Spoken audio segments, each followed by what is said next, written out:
오늘 말씀의 제목을 조금 수정을 하겠습니다. 그리스도인의 자의식이라고 하는 제목을 우선 우리가 앞에 놓고 말씀을 함께 생각하면서 은혜 받기를 바랍니다. 그리스도인, 예수 믿는 사람이 갖고 있는 자의식이라는 뜻이겠죠. 지난번 전도 집회를 하면서 저는 많은 사람들이 예수 그리스도의 복음을 듣고 결신하면서 일어서는 모습을 자주자주 보았습니다. 제 마음이 얼마나 감격스럽고 참 얼마나 감사한지 몰랐습니다. 어떤 자매는 교회에서 무조건 5명을 인도해 오라고 하니까 나오지 않으려는 사람 애를 쓰고 애를 써서 5명 인도해서 이 사람들이 와서 한번 예배 참석하고는 그만두겠지 할 정도로 별로 기대도 하지 않고 모시고 나왔는데 설교 들은 다음에 예수 믿기로 작정하는 분 일어나라고 그러니까 그 가운데 4분이 벌떡 일어나더라고. 그래서 너무 감사하고 너무 놀랬다고 하는 말을 제가 들은 일이 있습니다. 비단 그런 자매뿐만 아니고 한 분을 데리고 왔든 2분을 데리고 왔든 자기가 데리고 온 분이 참 예수 믿기로 결심하고 스스로 벌떡 일어나는 것을 옆에서 보고 또 느끼는 순간 일어나는 사람도 마음이 대단하겠지만 인도해온 사람들의 마음이야말로 정말 표현하기 어려운 감회가 있을 것이라고 봅니다. 글쎄 제가 경험을 해보지는 않았지만 아마 이런 것과 상통하지 않을까요?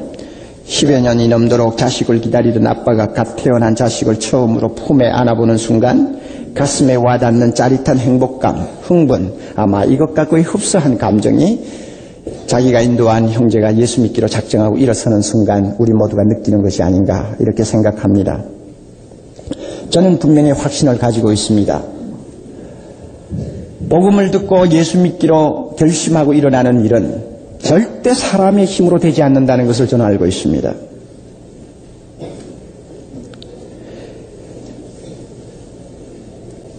예수 믿으려고 하는 생각을 전혀 하지 않고 교회에 나왔던 사람이 갑자기 예수 믿기로 마음에 결심한 것이 어떻게 사람의 일입니까?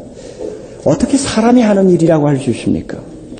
또 그것이 어떻게 거짓되고 그저 형식적으로 일어서는 일이라고 할 수 있습니까? 저는 절대 그렇게 믿지 않습니다. 데살로니가에서 교회를 개척할 때 바울이 복음을 전했는데 그 복음을 들은 사람들이 어떻게 돌아왔다고 성경에 기록되어 있느냐 하면 그들은 하나님의 말씀을 받을 때 사람의 말로 하지 아니하고 하나님의 말씀으로 받았다고 했습니다. 저는 분명히 말씀을 듣고 예수 믿기로 작정하는 사람은 분명히 강단에서 선포되는 그 말씀이 인간의 입을 통해서 선포되지만 그 말이 사람의 말로 들린 것이 아니고 하나님의 말씀으로 들렸기 때문에 그것을 받아들이고 일어났다고 저는 분명히 봅니다.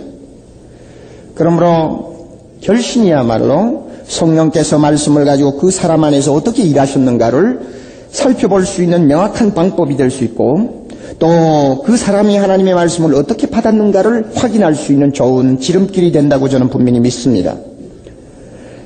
지난 전도 집회 때 여러 가지 참 은혜스러운 에피소드들이 있었는데 그 가운데 제가 참 재밌게 들은 것이 있습니다. 예수 잘 믿는 부인이 남편을 인도해 왔어요. 그리고는 이제 남편이 예수 믿게 되기를 얼마나 기도했겠습니까? 열심히 기도하고 있는데 남편이 이제 말씀을 듣고 있습니다. 드디어 말씀이 끝난 다음에 자 예수 믿는 사람 믿기를 원하는 사람 일어나세요 하니까 진작 일어나야 될 남편은 안 일어나고 부인이 벌떡 일어났습니다. 그래서 무슨 이유인가 우리는 몰랐죠. 그러나 가만히 생각하니까 이유를 알만해요. 부인이 예수 안 믿는 것은 아니고 부인이 일어나면 남편이 틀림없이 따라 일어날 것이다. 아마 이렇게 생각을 한 것 같습니다. 그런데 죄송하게도 남편은 안 일어났습니다. 참 재미있는 현상이죠. 또 어떤 모 회사 사장이 계십니다. 저는 이분에게 양해를 구하고 이야기를 하니까 여러분이 오해 말고 들으세요. 어떻게 하든지 자기 회사에 있는 직원들이 예수 믿기를 그는 기도하고 있는 분입니다. 그래서 전도 집회 그 바쁜 중에서도 직원들을 몇 명 데리고 왔어요. 한 4, 5명 데리고 오신 것 같은데 그리고는 나란히 앉아서 복음을 들었습니다. 나중에 이제 초청하는 시간입니다. 일어나라고 하니까 사장 되시는 집사님이 벌떡 일어났습니다. 그런데 가만히 보니 그 옆에 앉아있는 사람은 아무도 안 일어나요. 나중에 전도 집회가 끝나고 이제 제가 한번 그 이야기를 듣고 본인에게 여쭈어봤더니 껄껄 웃으면서 사장이 일어나면 직원이 일어날 줄 알았지. 자기 상관이 일어나는데 밑에 사람이 안 일어날 수가 있나 체면상. 그리고는 이제 자기는 그렇게 계산하고 자기가 벌떡 일어났는데 아무도 안 일어나더라 그겁니다. 참 그거 보면 정말 그 이상한 일이죠 이러더라고요. 그래서 제가 그 이야기들을 들으면서 참 하나님 앞에 감사했습니다. 그래요. 일어날 리가 어딨나요? 그게 어떤 일인데 일어납니까? 아무리 상관이 일어나도 자기 마음이 참 말씀에 와닿고 열리지 아니하면 못 일어나는 것이죠. 아무리 사랑하는 부인이 일어나서 일어나라고 강요해도 자신이 일어날 수 없는 일은 못 일어나는 거예요. 그러므로 이것은 사람이 하는 일이 아닙니다. 자, 이렇게 사람이 할 수 없는 일을 통해서 하나님께서 이번 기회에 400여 명의 형제들을 또 자매들을 예수 믿도록 결신시켜 주신 데 대해서 참 하나님께 감사를 드립니다. 얼마나 감사한지 몰라요. 자, 그런데 여러분, 새 생명에 태어난 기쁨, 또 우리가 인도한 영혼이 구원받는 것을 목격할 때 느끼는 감회, 이것도 대단히 중요하지만 이제 우리가 여기에서 한 걸음 더 들어가야 될 중요한 시점에 있습니다. 무엇이냐 하면은 바로 우리 자신이 누구냐를 확인해주는 기회입니다. 단계입니다.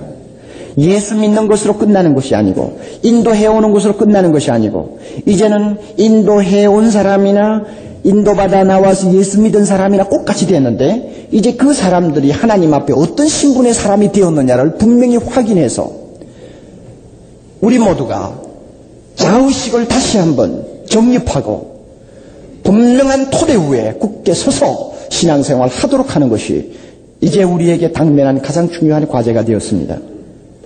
그래서 오늘 우리는 에베소 1장 1절의 말씀 가운데서 우리가 함께 은혜 나누어야 될 중요한 내용을 두 가지 선정을 합니다. 우리의 신분입니다. 첫째는 무엇입니까? 에베소에 있는 누구라고 그랬어요? 성도라고 그랬죠. 자, 잘 표를 해놓으세요. 성도. 그 다음에 두 번째는 무엇입니까? 예수 안에 있는 누구요? 신실한 자라고 했습니다. 이 두 단어가 오늘 제가 말씀드리려고 하는 중요한 골자입니다. 그리고 성도가 되고 신실한 자가 된 사람에게 하나님이 주시는 축복이 있는데 그것은 은혜와 평강인데 다음 시간에 가능하면 하려고 합니다. 그러니까 오늘 자, 첫째는 성도요, 둘째는 신실한 자입니다. 내가 예수 믿고 누가 되었느냐 말이요. 예수 믿고 나서 내가 어떤 사람으로 변했습니까? 아까 우리는 모든 것이 변했다고 하나님 앞에 찬송했는데 우선 가장 근본적으로 변한 것은 신분입니다. 신분인데 어떤 신분으로 변했습니까? 성도. 또 하나는 신실한 자. 이런 신분으로 내가 바뀌었다는 사실을 우리 모두가 다시 한번 이 시간 확인하고 깨닫는 시간 되기를 바랍니다. 제가 볼 때는 예수 믿는 사람들이 이 자의식을 바로 갖는 것만큼 중요한 것도 없다고 생각합니다. 내가 누구냐 하고 자문했을 때 자신 있게 분명하게 항상 틀림이 없이 한 입으로 고백할 수 있는 무엇이 있어야 됩니다. 이것은 어디에서 나오느냐 하면 자기가 누구냐를 확인하고 있는 자의식에서 나옵니다. 불행하게도 많은 사람들이 교회를 다니면서도 자기가 누구냐에 대한 분명한 의식이 없어요. 그래서 그 생활이 몹시 흐릿하고 어떤 면에는 우리 모두가 고통을 당하도록 하는 어려움을 겪는 것을 자주 봅니다. 성도, 신실한 자. 제가 볼 때 성도는 하나님 편에서 보는 우리의 신분이고 신실한 자는 사람 편에서 보는 우리의 신분이라고 생각합니다. 크게 잘못되지 않으리라고 봅니다. 하나님 편에서 우리를 보면 성도입니다. 세상 사람들이나 우리 지상에서 우리를 볼 때는 신실한 자입니다. 오늘 이 양면을 놓고 한번 생각해 보십시다. 먼저 성도입니다. 성도는 두 가지 의미를 가지고 있습니다. 하나는 구별된 자라는 뜻이고 또 하나는 거룩함을 입은 자라는 뜻입니다. 이 정도는 알아두세요. 교회를 다니시면서 여러분을 전부 성도라고 불러요. 뭐 명칭이 많죠. 하나님의 자녀, 그리스도의 제자, 뭐 여러 가지 명칭이 다 있고 그리스도인 다 있지만은 성도라는 이름도 대단히 중요한 이름 중에 하나인데 그 뜻이 뭐냐 할 때 뭐라고요? 첫째, 구별된 자, 또 거룩함을 입은 자. 자, 그런데 여기에서 우리가 놓치지 말아야 될 중요한 것은 이 말이 능동형이 아니고 수동형이라는 것입니다. 내가 스스로 거룩하다는 뜻이 아니요, 내가 스스로 신실하다는 말이 아니고 누군가가 나를 구별케 해주셨고 누군가가 나를 거룩하게 해주셨기 때문에 내가 거룩하고 내가 구별되었다고 말하는 것입니다. 그러면 그 누군가가 누구예요? 하나님이죠. 하나님이에요. 참 이것은 놀라운 일입니다. 우리 예수 믿고 모두가 하나님 앞에 나와서 이제 교회 생활 시작했는데 예수 믿고 나자마자 나라는 것은 다른 존재가 아니라 하나님이 자기 소유로 완전히 떼놓은 독특한 존재가 되었다는 것을 우리 모두가 다시 한번 마음속에 깊이 확신하셔야 됩니다. 하나님이 따로 떼놓았어요. 자기 것이라고 따로 뗐어요. 수십억의 백성 가운데, 사람들 가운데서 예수 믿자마자 우리를 완전히 자기 소유로 인정하시고 성령으로 인을 쳐서 따로 구별해 놨어요. 마치 무엇과 같을까요? 구약시대의 이스라엘 백성들이 6월절에 하나님 앞에 제사를 드리기 위해서는 양을 특별히 골라 잡아 놓습니다. 1년 된 양, 흠이 없고 깨끗하고 살찌고 포동포동한 거 제일 마음에 드는 양들을 골라서 6월절에 성전에 가서 하나님께 드릴 제물로 따로 구별합니다. 그 양은 우리를 따로 만들어가지고 그 속에서 넣어가지고는 거기에서만 한 달이고 두 달이고 이제는 좋은 꼴을 먹으면서 하나님 앞에 바쳐질 제물로 이제는 준비를 시킵니다. 그 구별된 양의 입장이 바로 우리의 입장이 된 것입니다. 예수 믿는 것 그저 막연히 믿은 것 같아요. 천만에요. 믿는 순간에 하나님이 나를 완전히 구별해 놓았습니다. 여러분 오늘 이 시간 성령께서 이 사실을 여러분에게 분명히 좀 확인시켜 주셨으면 좋겠습니다. 나는 내 것인가? 아니요. 하나님의 것이요. 이사야는 이렇게 말합니다. 내가 너를 구속하였고 내가 너를 지명하여 불렀나니 너는 내 것이라. 누가 하시는 말씀인가 하면 하나님이 우리 보고 하시는 말씀입니다. 내가 너를 구속하였고, 구속한다는 뜻이 무엇이죠?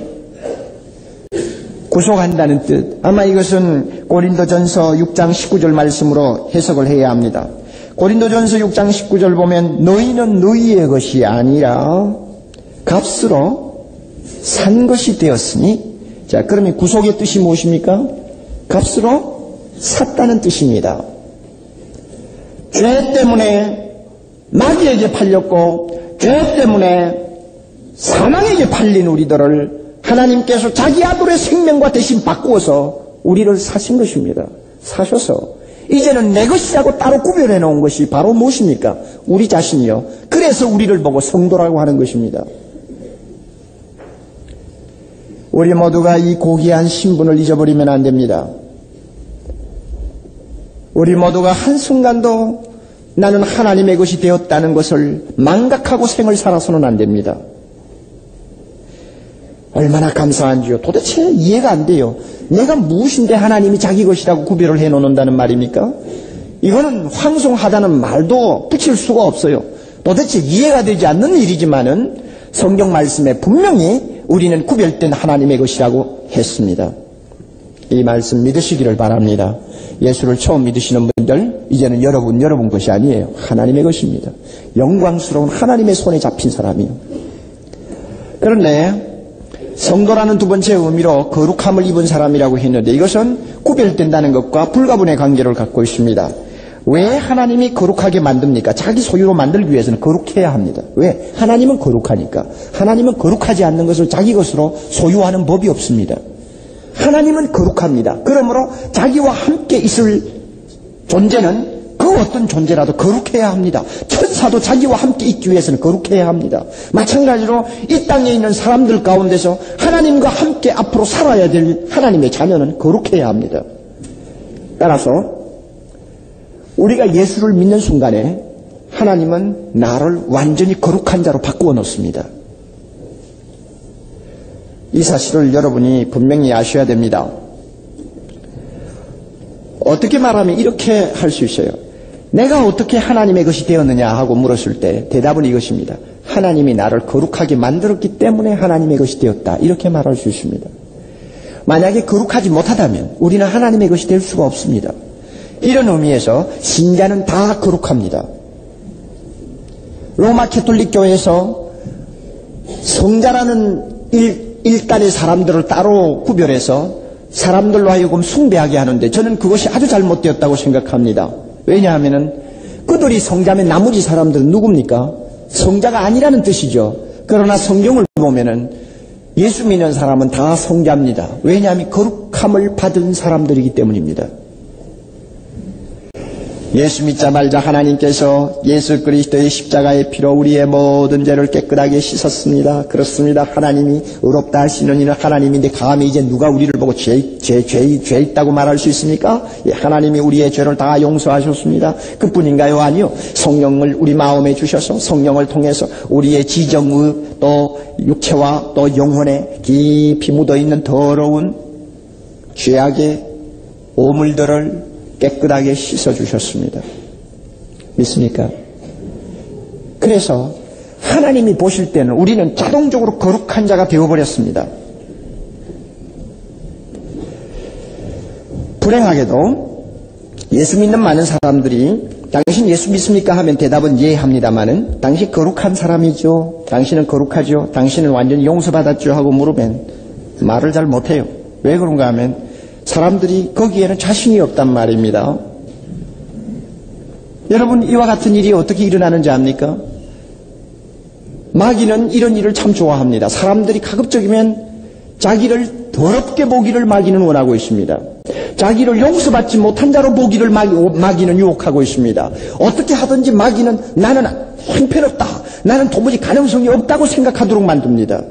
그렇게 해야만이 예수 믿는 사람이 쉽게 절망할 수 있고 나중에는 아이고 내가 이래가지고 믿어서 뭐 하겠나 하고는 신앙 다 팔아먹어버리고 밖으로 튀어나오니까 마귀는 그렇게 하도록 자꾸 우리를 유혹합니다. 여러분 마음에 이런 마귀의 유혹이 있으면 이 시간 끊어버리기를 바랍니다.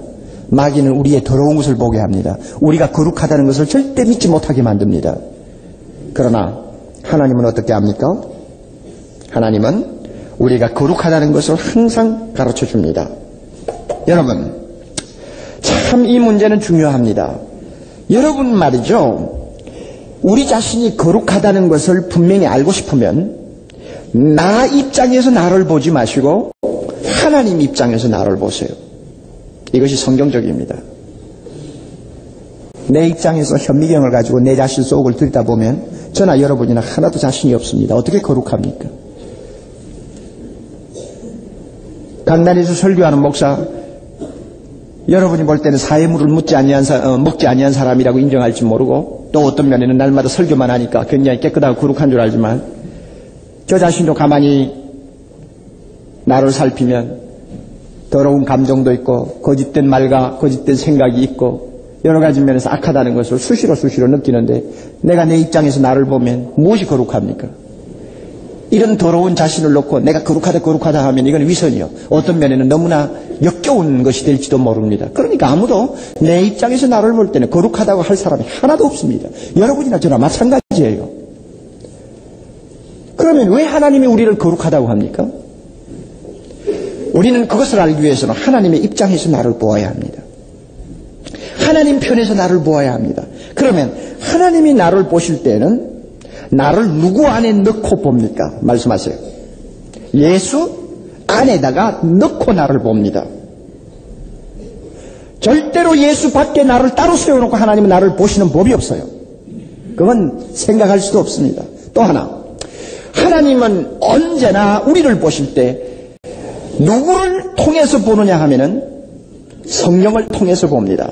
왜냐하면은 하나님께서 우리 마음에 성령을 주셔서 하나님이 우리를 보실 때는 성령 안에서 성령을 통해서 우리를 보게 돼 있어요. 그러니까 예수 안에서 성령을 통하여 우리 자신을 봅니다. 그렇다면 하나님 편에서 우리를 보면 이건 완전히 딴 존재입니다. 예수 안에 있기 때문에 모든 죄가 다 덮어졌습니다. 예수 안에 있기 때문에 모든 허물이 다 가리워졌습니다. 아멘. 하나님이 보시는 입장이에요. 또 성령으로 우리를 깨끗하게 하시고 성령으로 우리를 속사람부터 거룩하게 하고 계시기 때문에 성령 안에 성령을 통해서 하나님이 우리를 보실 때는 항상 거룩하게 보입니다. 이래서 우리를 거룩하다고 하는 거예요. 만약에 여러분들이 이 진리를 깨닫지 못하면 일생 동안 여러분은 안절부절하는 신앙생활하다가 끝장이 날 것입니다. 그러면 이런 사람은 내가 거룩하고 나는 하나님의 것이라고 하는 분명한 자의식이 없기 때문에 항상 마귀에게 시달리고 이리 끌려다니고 저리 끌려다니다가 신앙생활이라는 것은 하나의 지겨운, 어떤 면에서는 지겨운 하나의 생활 습관으로 전락하고 말 위험이 있습니다. 우리는 그런 사람 되면 안 됩니다. 바울이 말했잖아요. 어렵다 하시는 이가 하나님인데 누가 날 보고 죄 있다고 하겠어요. 그러니까 하나님 편에서 보자 그거예요.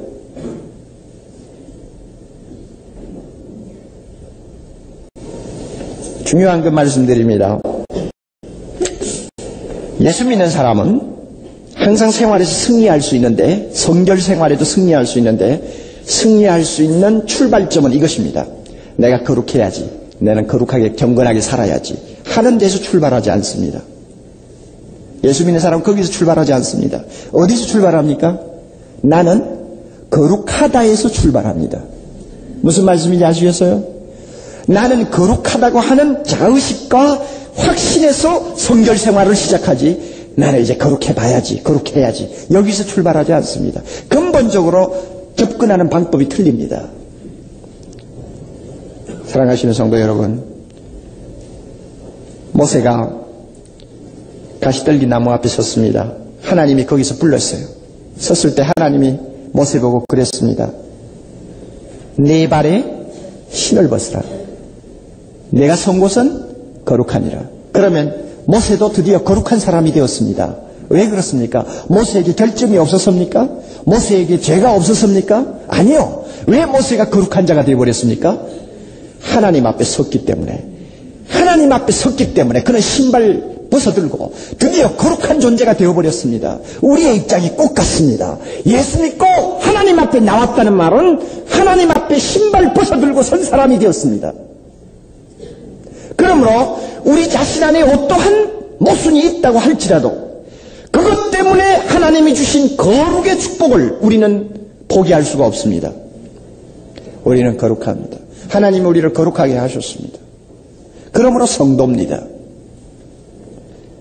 여러분이 이 사실을 마음에 깊이 명심하시기를 바랍니다.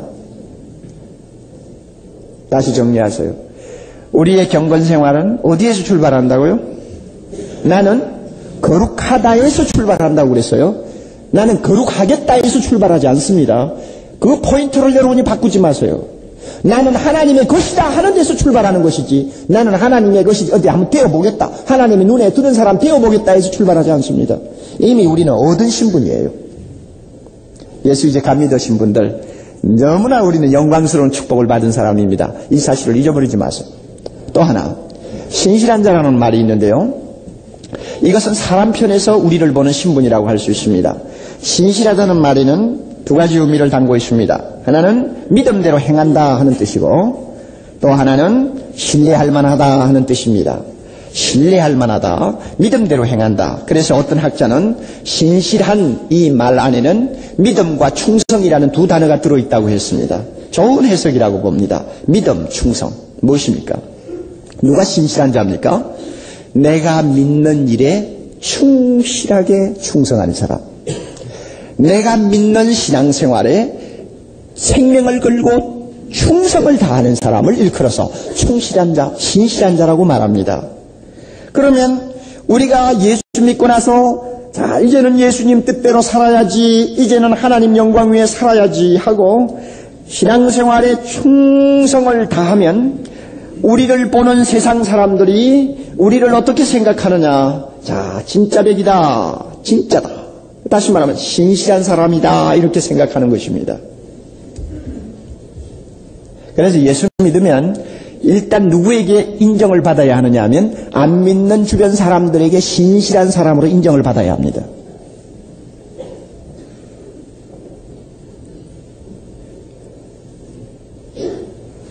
저는 늘 생각하는 것 한 가지 있는데 그것은 뭐냐 하면 오늘 이 사회에서 크리스찬들이 좀 더 표를 내야 되겠다 하는 생각입니다.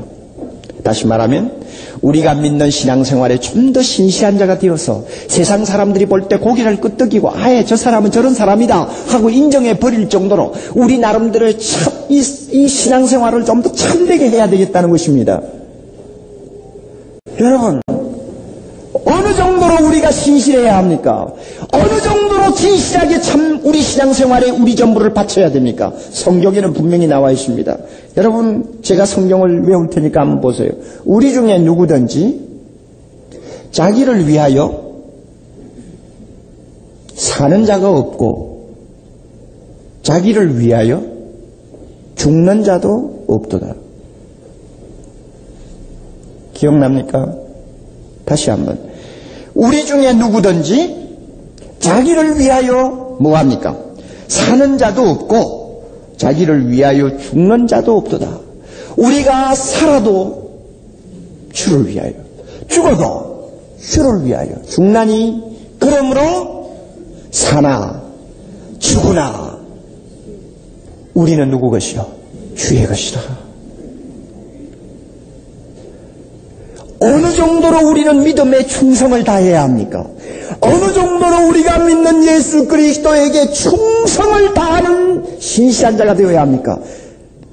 나라는 것을 완전히 잊어버리고 살아도 죽어도 주를 위하여 이 경지까지 들어가야만이 세상 사람들이 우리를 볼 때 아, 진짜다. 진짜 예수 믿는 사람이구나 하고 인정을 하게 됩니다. 여러분, 우리 중에 불행하게도 이중생활 하시는 분들이 없잖아 있습니다. 이 가운데서 만약에 여러분의 마음에 좀 찔리는 말을 제가 하면 하나님께서 하시는 말씀이라고 생각하고 잘 받으시고 이 시간 성령께서 우리 모두의 마음을 치료해 주시고 강건하게 해 주시기를 바랍니다. 이중생활이 무엇입니까? 신실하지 못한 생활입니다. 세상에 가서는 세상 사람처럼, 교회 와서는 교회 다니는 사람처럼, 월요일부터 토요일까지는 세속적인 삶을 그대로 살고 주일날은 신앙생활하는 표를 내는 사람. 여러분, 이것은 이중생활입니다. 이중생활하는 사람을 신실하다고는 아무도 말하지 않습니다. 예수님께서 차갑지도 않고 뜨겁지도 않는 사람을 입에서 토해내겠다고 하신 이유가 있어요. 믿을 수 없는 사람이에요.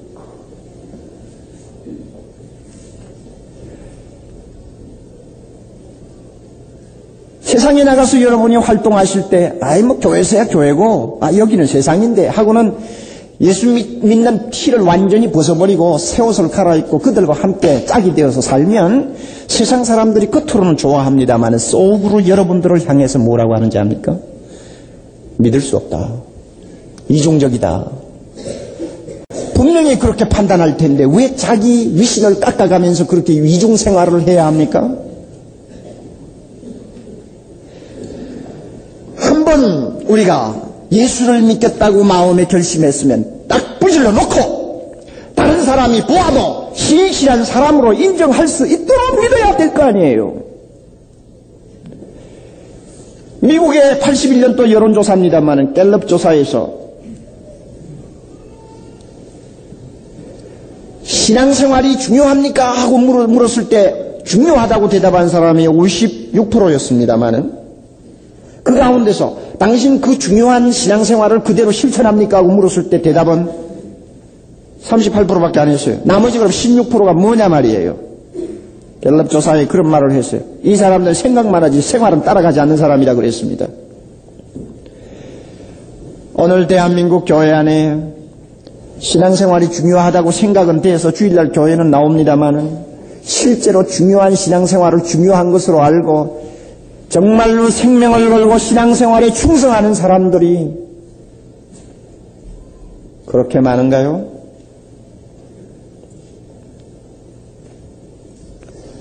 저는 이제 대단히 중요한 이야기를 드리려고 합니다.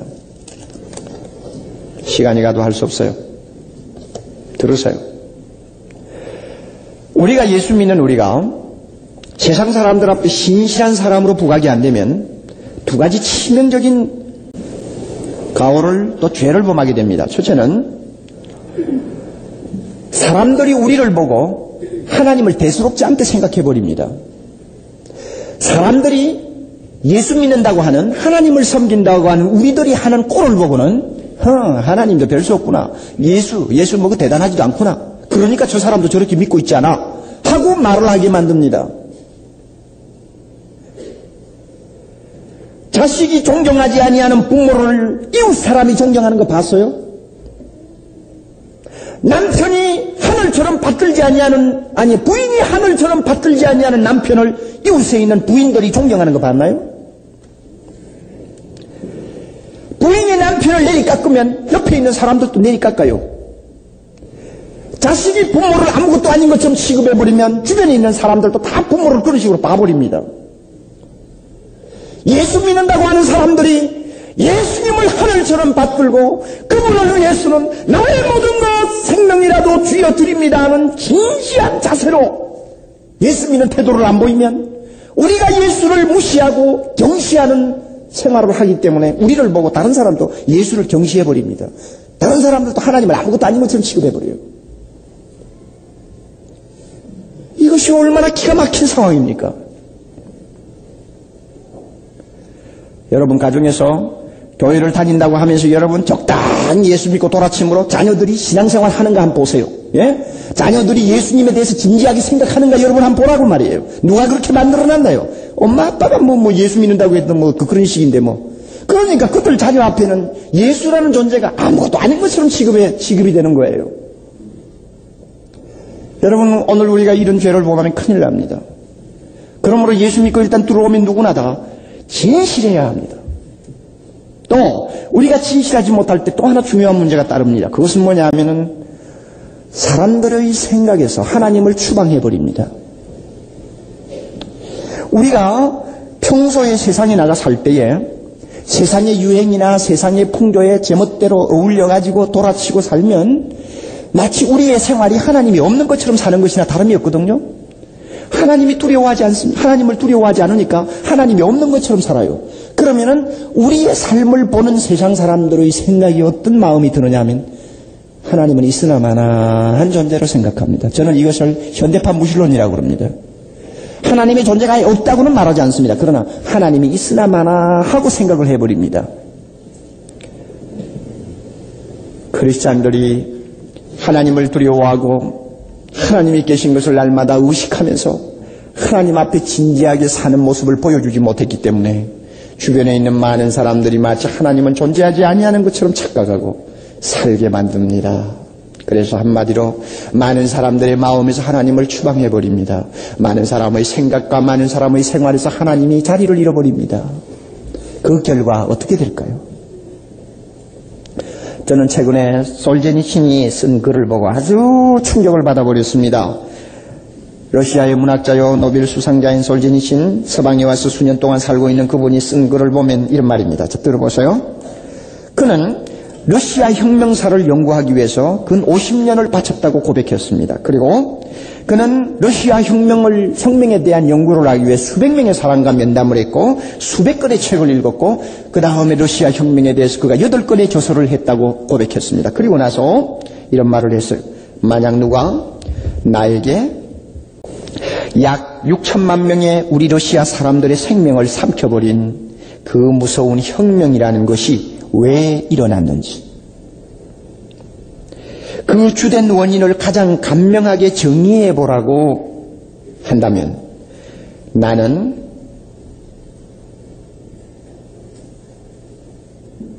사람들이 하나님을 잊어버렸기 때문이라고 되풀이하는 것 외에는 더 명확한 답변을 할 수 없을 것이다.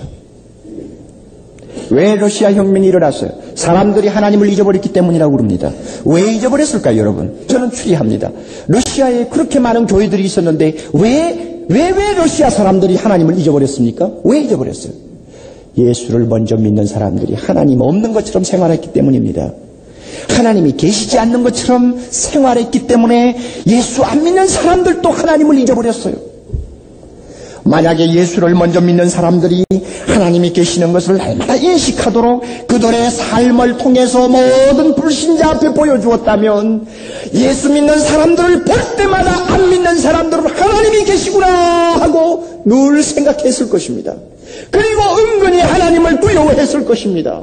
그러나 예수 먼저 믿는 사람들이 하나님이 안 계시는 것처럼 제 마음대로 살기 때문에 교회 밖에 있는 사람들이 하나님이 없는 것으로 생각한 것입니다. 그래서 그 사회는 하나님 떠났습니다. 드디어 무엇이 들어왔습니까? 말하나 말합니다. 여러분이 러시아의 상황이 남의 상황입니까? 오늘날 먼 발치에 있는 불입니까?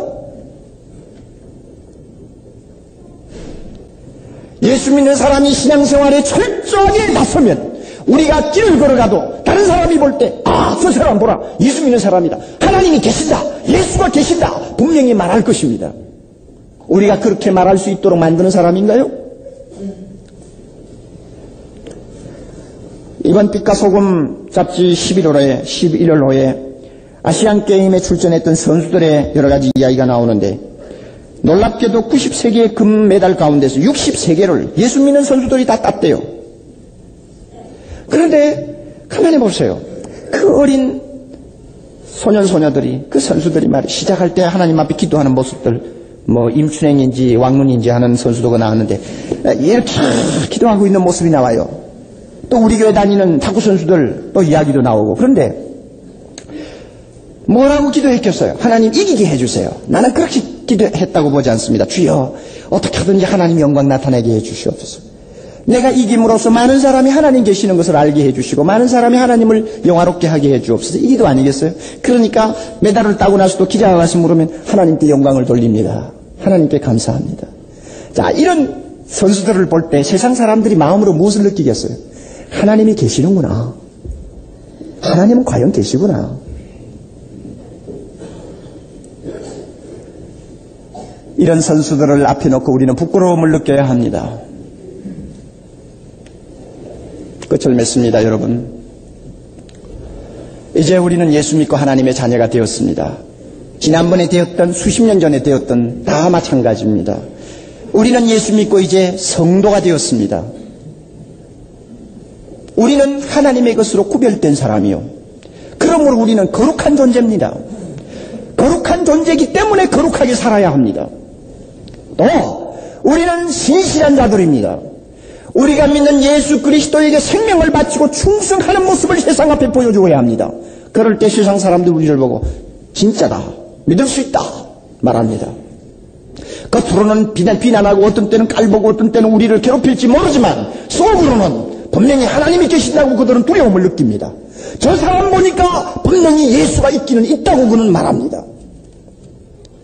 우리가 이렇게 해야만이 오늘 이 사회가 무신론에서 벗어날 수가 있습니다. 공산주의의 무리 젊은이들의 세계의 마음속에 계속 밀려드는 것, 우리가 막는 것도 중요하지만은 그들의 마음속에 하나님이 계시지 않아 텅텅 비어있는 공간을 우리 예수 믿는 사람들을 통해서 채워주어야 합니다. 그러나 우리 예수 믿는 사람이 돈에만 눈이 어두워 예수 믿는 사람들이 물질주의의 종이 되어가지고 아침부터 저녁까지 회사에서 항상 돈 하면서 함부로 우리가 살면 돈이 하나님으로 보이지 세상 사람 앞에 진짜 하나님 산다고 생각하지 않습니다. 우리가 이 사회를 무신론 사회로 만들지 않도록 해야 하겠습니다. 그렇게 하기 위해서는 신실한 자가 되어야 합니다. 예수 처음 믿으시는 분들 이왕 시작할 때 바로 하세요. 예수 오래 믿으시는 분들 무엇인가 잘못됐다고 생각되시면 오늘부터 당장 고치세요. 고치고 우리는 주님에게 충성하는 신실한 자가 되어야 합니다. 그 모습을 세상 앞에 보여주어야 합니다.